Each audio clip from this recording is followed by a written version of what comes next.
Dun-dun-dun, dun-dun-dun. Ladies and gentlemen, another big trade in the NHL. Good afternoon, everyone, and welcome to our live reaction and instant analysis for the Sean Monahan trade a few hours ago today. Unfortunately, not breaking news anymore. Of course, these trades have to go down in the middle of the workday on a weekday, but it was the Montreal Canadiens capitalizing on the value of Sean Monahan and trading him to the Winnipeg Jets in exchange for a guaranteed 2024 first-round pick, as well as a 2027 conditional third-round pick if Winnipeg wins the 2024 Stanley Cup. So a first and possibly even a third. I would say don't bank on the third too much, as winning the Stanley Cup is no easy feat, but a guaranteed first-round pick for a player that the Canadiens already got a first-round pick for back when they got him from the Calgary Flames. So I'll start breaking it down, ladies and gentlemen. Unfortunately, not the most breaking of breaking news anymore. I still want to go live and get through it with all of you and talk a little bit about my thoughts for it as a Canadiens fan, especially. Of course, I love the first round pick, but I did like Sean Monahan very much. What kind of player is he? Who is Winnipeg Jets getting? Is he going to be more of a depth guy? Where will he be in their lineup? What kind of change does he make to their lineup as they're making a push for the Stanley Cup? That's what we'll all start breaking down. So first and foremost, let's look at this season for Sean Monahan. Monahan this year, over the last 3 years, actually, according to his weighted average data, he's in that 27th percentile for the projected wins above replacements, percentile. As we see, that is below 25% for the last couple of years, then a massive spike this year into something in that like 60th percentile. So he's having an incredible season this year, 39 points in 48 games. Is that what he's at right now?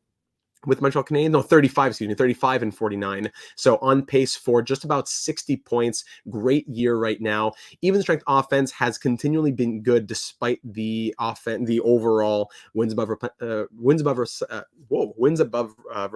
percentile rank being so low. As you can see, the offense has steadily been increasing. His finishing is what took the biggest jump, while the defense has been steadily decreasing with a big drop this year. As you can see by Jay Fresh, his description, Sean Monahan is a playmaking center who plays the bumper spot on the power play. Useful near the net, although not much of a finisher in the past few seasons. Of course, huge spike this year, as we see. Reputation as a shutdown presence might be overstated. We'll look over the last few years as well at his chart, but over the last 3 years, this is how he looks. Those primary assists are up there, absolutely. Just getting into it now, Landon. Start breaking it down on Sean Monahan here. His goals, his even strength defense, well below average, I would say, over the last 3 years. I'd say for what Winnipeg is getting right now, you want to look more at this year as well as the 2023-24 stat card. The offense is very high, the defense is very low, and the finishing has taken a huge jump, especially at $2 million. That's why there's so much value in this trade. It's at $2 million. So you might say he's overrated, he's on a bad team, he's overperforming. At the same time, he's doing all this at $2 million, and that has a huge boost to his value. Just this year, 67th percentile of even strength offense, down in that 11th percentile of defense, though. His power play wins above replacement, my goodness, percentile is very high. Penalty kill very low. Penalties slightly below average. Finishing slightly above average. But let's break it down a little bit more. Those primary assists, primary shot assists. He's that bumper guy in the power play, as Jay Fresh said. High danger passes. He's doing that all very well this season. Add in average or above average for chances, shots off high danger chances, chance assists, in zone shot assists, shot contributions, all, especially in zone offense. And you have a player who's going to be not just kind of like a role guy, but when I look at this picture right here, I see someone who's able to do a lot of things well. Maybe not the shooting. I think that's something that's been going down in his game more than just this past season. I wouldn't say he's especially amazing defensively, according to this as well, but it seems though he's able to not be a driving force of offense, but he is a very good contributor to an offensive system. Put him with the very well excelling Winnipeg Jets, Scheifele, Connor, Velarde, whoever else is going off in the top 6 right now, or look at the breakdown of their lineup in a moment. Add him to that group of individuals, and you have a player who's going to fit in well, not having to carry, not having to be carried, but someone who fits in well. So that being said, if we look over the last few years of Sean Monahan, Looking since 2013-14, we see that he's taken a big dip since his hip replacements, not his hip surgeries and all of that. If you look over his entire career, we see 94th percentile of even strength offense. His defense has always been very low. Sorry, these numbers are according to his best year. Sorry, but looking at his very best in 18-19, when his wins above replacement percentile was at its highest, when his offense was up and his finishing was up, his defense has always been low. But we see what kind of a player he's been over the last few years. Looking at the heart of his best years right here, at his best, when you take a 3-year sample, he was in that 86th percentile of wins above replacement, 94th of even strength offense, very high, the top 10 percentiles of goals and primary assists per 60, power play, high levels of teammates, high levels of competition, et cetera, et cetera, et cetera. So we look at the big steep dive that has taken over the last few years because of the injuries that he's had to go through. And we see that I really think, who is Sean Monahan today? You got to look over here, not who has he been. I don't think you can ascribe the who has he been type of thing to Monahan with the injuries that he's been through. I still think he's a very good player who can get even better, but I don't think the days of this Sean Monahan are necessarily coming back anytime soon. I love Sean Monahan. I'd love to see that for him, but I can't say I see that coming back anytime soon. As a Habs fan, I love it. I love Sean Monahan, what he's done for this team. I love what he's been doing. As this comment here says, even, he was a legitimate first liner before his hip stopped working. He should be in his prime, scoring 40 goals a year right now. In his prime, that's what he was. 34 goals, 82 points, 64 points in 74 games. He was just heating up into his prime when you go back to when he was in his mid-20s. So he's been able to recapture a little bit of that absolutely in the Canadiens. I'm not saying he's washed up, he's injury prone, he won't be able to do anything, but I am saying that I don't think he's the same point per game plus player anymore. I think he's a very good middle six player. This year, just look again at the pace. He is on a 59-point pace this season. I think that's the kind of guy that he can be. I think now at 29 years of age, going on 30 at the start of next year, then he'll be into his early 30s. I think he can be a long-term 50, 60-point guy. I just don't think he's going to get back to being a first-line center who's going to be point per game plus. So that being said, the Winnipeg Jets are going to be very happy to be taking him on. Even though he's gone on a steep dive from his prime, he is still someone who's well above average for primary shot assists, primary assists, even strength offense, even power play.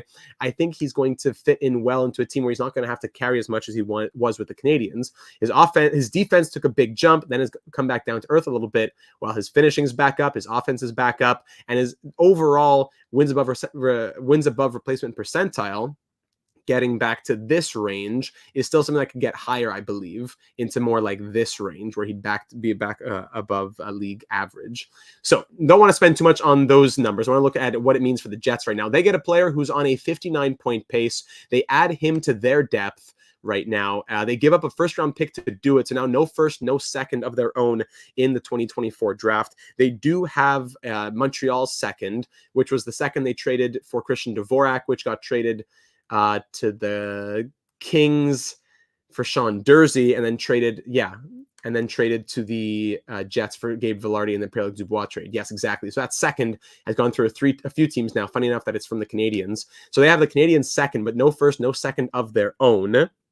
When I look at what their depth might look like right now, Andrew saying he's going to play with Perfetti and Ehlers. Hard to get better running mates. Well said. I think that's a good fit in the top six for him. Connor, Scheifele, Vilardi, and although Scheifele is currently injured on the first line, Perfetti, Monahan, Ehlers on the second. Give me a third line now of Nino Niederreiter, who can move down the lineup a little bit. Play him with Adam Lowry and Mason Appleton, who can swap around with Iafallo, and even I think Vlad Nemestikov plays the wing sometimes there, if I'm not mistaken. Maybe that was in the past. And I think the Winnipeg Jets are looking a lot scarier today than they did before. I don't think Sean Monahan's the savior. I don't think he's the missing piece, but I do think that he's going to be a very strong contributor to a team that is looking to go all the way this season. Mr. Brian Michalak, welcome to the stream, my friend. Joe, was this just a trade out of thin air, or did Monahan request a trade? It was not that he requested a trade. It's that when he was extended in Montreal, it was with the understanding that he was going to be moved to a contender or a team of his choice. The Winnipeg Jets are third in the Central Division, I think sixth in the NHL, 30, 20, and 12 and 5, 30 wins through 47 games, 65 points. Although they're in a tough Central Division, I don't see them missing the postseason or being a wild card team with the Kings and the Blues and the Predators and the Kraken being where they are. The problem with the Winnipeg Jets in the Central Division is you really got to win that division. If you win that division, you're facing a team that has like a good amount of a solid amount of wins less than you. If you don't win your division, you're playing either Dallas or Colorado, essentially. That's what Winnipeg is thinking right now. Win the division and play the wild card, or finish second or third and face Dallas or Colorado. And that will be a very tall task in round number 1. So the Jets need to be working on how they're going to go long on a deep run, not just because of Sean Monahan, because Sean Monahan, as good as he is, you have to admit the injury proneness as well. And you got to think you can't put all the eggs in his basket. So speaking of that, the Winnipeg Jets, could they make another move out here? They could, but the money is tight. Now they acquire Sean Monahan. It was the perfect type of player for the Winnipeg Jets, as at $2 million, or 1.985 million, they now still have 717,000 of projected cap space. It's very tight, but they're not having to do anything crazy. The Canadiens don't retain any salary, and that allows them to retain on another trade later on, leaving a salary retention slot open for further trades that they may want to make. So Winnipeg Jets, they have no first and they don't have their own second. If we look at their team right now this season, this squad is pretty much the same for next year. A lot of these guys are already extended moving forward, but if you want to make another deal, you have to move out someone making money. I don't think you want to move out any of these guys, really. I can't see any of these players moving out. It would be something like some sort of minor deal, someone going down to the AHL. This is pretty much the squad that the Jets have built. I don't know if they can do much more than this. They're at the salary cap. They have their squad. Players are signed on long-term. They have only one RFA in their lineup, who's Cole Perfetti. He's not going anywhere. Everyone else is signed on for next year of all their forwards. A couple of UFA defensemen, one UFA backup goalie, and that's it. So their team and the cap goes up next year as well. I'm saying for this year, the Jets are pretty much locked into this squad. Now that I looked at it a little bit closer, I'd be pretty shocked if the Jets do anything else major aside from some sort of depth move, get a guy on like a league minimum deal, and you can play around with sending players down. If I was in the Jets' shoes, would I have coughed up a first? It's not just, would I have coughed up a first? I would say yes, because it's not just I need to get a player to add to my team's run and to say we want to be competitive and be serious, is that I need to get a player who also keeps my team together. And to keep my team together, if I have 2.7 million, I need someone making under 2.7 million. And Sean Monahan was that guy. He checked all the boxes and he was making the cheap salary. So that had a ton of value for Winnipeg. That allowed them to make the move and keep their squad together, their 30-win squad. So yes, I do think that that's what it took. And I do think that they're okay with giving it up because they know that there's not much else that they can really do. So that being said, the Canadiens now get another first-round pick. This is great news. Now let's look at it from the point of view from a Canadiens fan and the Montreal Canadiens organization. They now have over $5 million in cap space, which is good for any other types of deals they may want to be making. They have 2 firsts, a second, 2 thirds, a fourth, 2 fifths, a sixth, and 3 sevenths in this draft, as well as 2 firsts next year, 2 seconds, 2 thirds, 2 fourths. So if I'm the Montreal Canadiens and I look at the next 2 years of the first 4 rounds. So the first 4 rounds of the next 2 drafts, 1, 2, 3, 4, 5, 6, 7, 8, 9, 10, 11, 12, 13, 14 picks. In the first 4 rounds of the next 2 years, 8 rounds, 8 top 4 rounds, you have 14 picks. 14 draft picks in the next 8 top 4 rounds.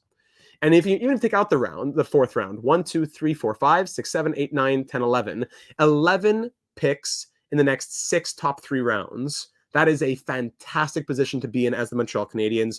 Not to say let's move these picks for other things. I think they're at a point where we're going to say, let's use these picks, let's get a stockpile of prospects, and let's deal from a position of power in that way. That's what I see the Montreal Canadiens doing here. Still other things that the Canadiens could do. Tanner Pearson could still go for something. I still think that I don't know, maybe Chris Weidman or something like that, but I don't think the Canadiens have much more to do. I do see a Tanner Pearson trade. There could be a Christian Dvorak trade in there.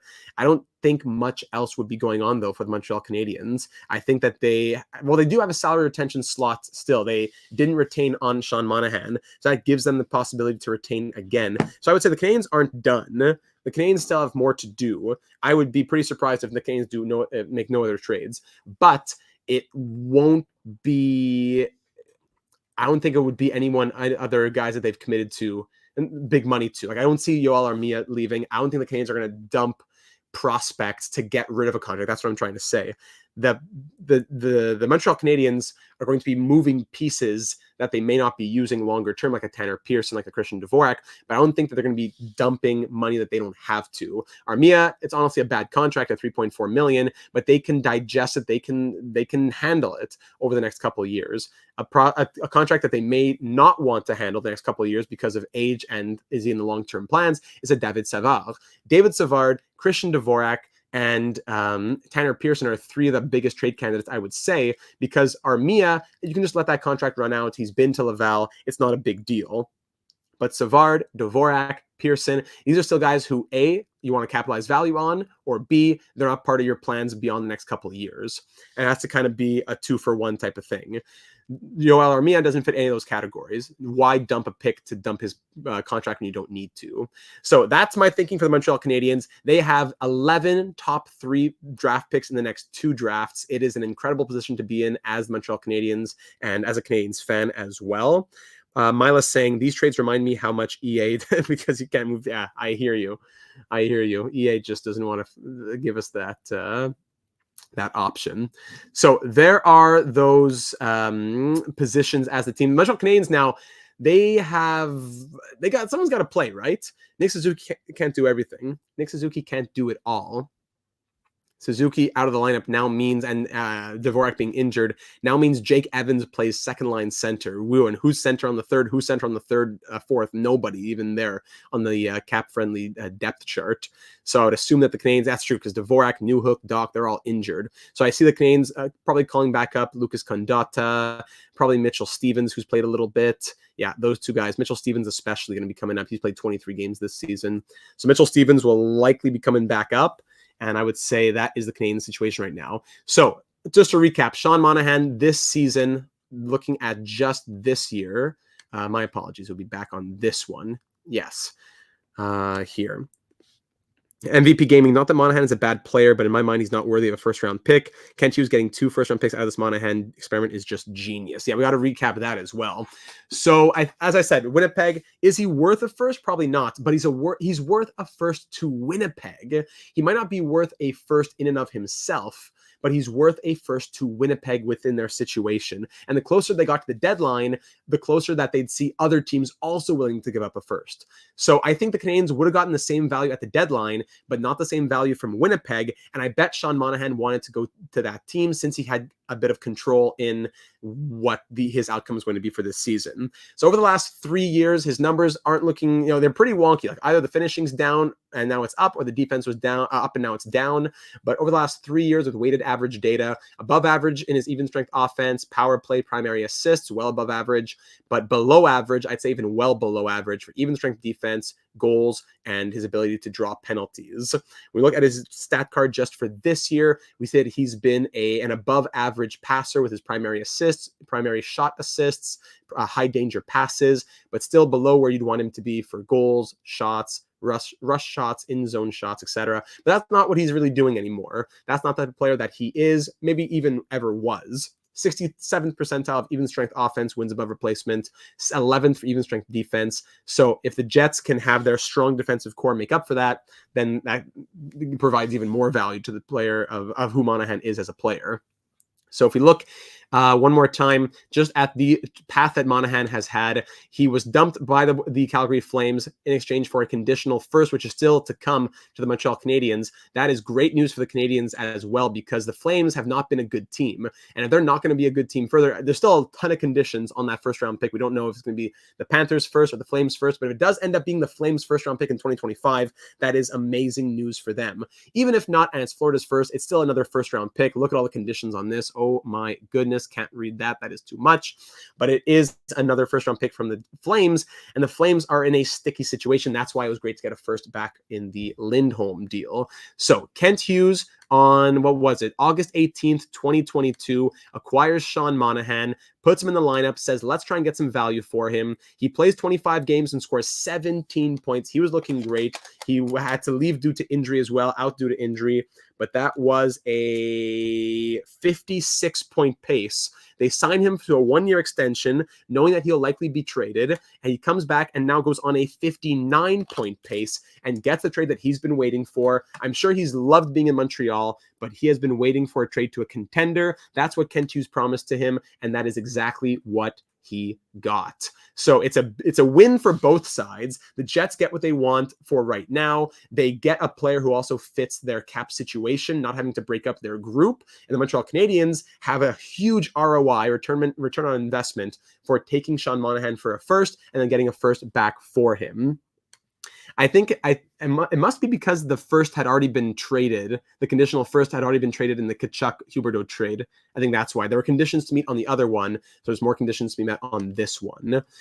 Joe, it's early February. Do you think we will see more trades between now and the deadline or at the deadline? Hard to say. I think the Lindholm and the Monahan deals going down when they did, end of January, start of February, is a good sign for there's going to be more trades before the deadline, but you never know how things might pan out. It's impossible to predict, but I would say it's a good sign for more trades happening over the month of February.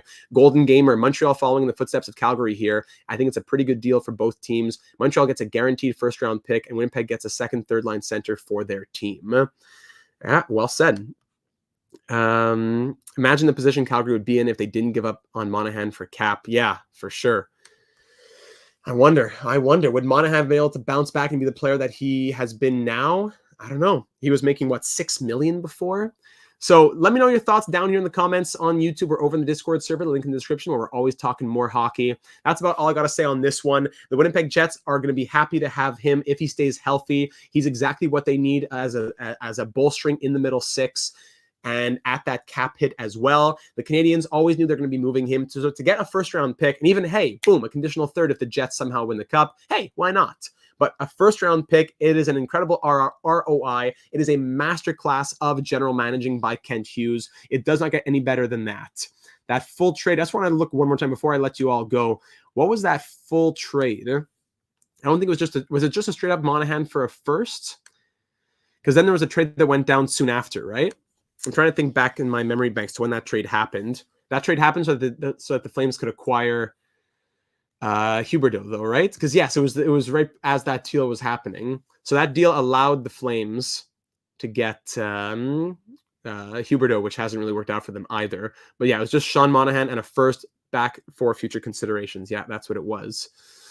Wow, wow, wow. How the tables have turned. August 18th, 2022. Here we are, February 2nd, 2024. I remember being live here for that. There's a live stream of us discussing it here on the channel. We were saying Sean Monahan will give the Canadiens more value beyond a first-round pick. Could it be more? Who knows? And here we are. The Monahan experiment, a year and a half later, yields 2 first-round picks. A masterclass of general managing. I can't wait to see what those 2 firsts become, just for essentially doing a Calgary and then now Winnipeg a favor, but especially Calgary. So, ladies and gentlemen, what do you think? Was it an overpay? Was it a good deal? What does it say for the trade market moving forward? Let me know down here in the comments. I'll wrap it up there. Awesome trade outlook. Thank you, Joe. Appreciate it. Keep up the great work. PS still waiting on Easton Cowan career sim. It's going to come one of these days. Keep an eye out for the Vancouver Canucks franchise mode, which will be up tomorrow. And of course, subscribe if you haven't already for all the ongoing breaking news and analysis in the real world of hockey. Our 3 franchise mode series going on the channel right now between NHL 24 and MLB The Show 23, soon to be MLB The Show 24.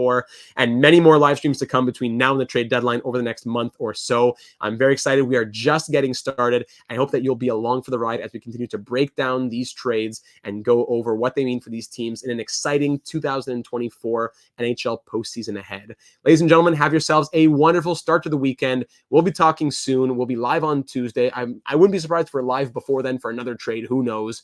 And we will be talking soon. Have a great start to the weekend. Stay well and go Habs go, baby.